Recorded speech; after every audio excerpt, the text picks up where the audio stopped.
Hundreds of female veterans are in town, connecting with their comrades, trading service stories, and learning about crucial services available to them.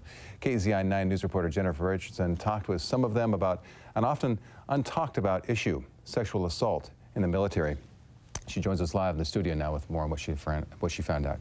Yeah, Oregon has an estimated 28,000 veterans, and many of them were here today in Eugene for the Oregon Women's Veterans Conference. I brought up the topic of sexual assault, and surprisingly, the response was the same. Yes, it's happening. Yes, it happened to me, but it's still very hard to talk about. Still, some did share their stories in hopes of keeping this dialogue going. The badges of honor, service, and sacrifice filled the Eugene Hilton Friday as dozens of women gathered to seek support, education, and resources to carry them beyond their military careers. Also seated in this room are some with permanent scars, those like Judith Berger, a survivor of sexual abuse in the U.S. military. I am a survivor. While I served, I did not report because I saw what happened to someone who did report. From the same person who assaulted me. I saw what happened to her and her career and her life, and that was not going to be me. Berger isn't alone.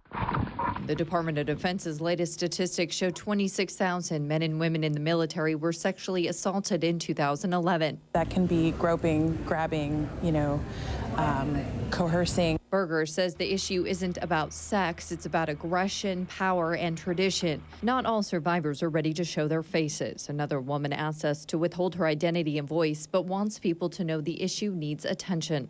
If I said something, I would have been kicked out. She says she, too, never reported her abuse.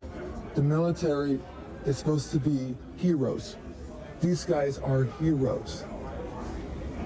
But how can a hero be a rapist? The women we spoke with, though, say not all is lost. It is being talked about more, and it should be talked about more, and there are a lot of services that are available. There are vet centers in Eugene, Bend, Salem, Grants Pass, and Portland. We provide individual and group therapy for veterans. For Berger, she says it must start with women feeling confident to report the crimes. People who can step forward, speak, be brave, and let the people who can't necessarily be the voice up front hold them up.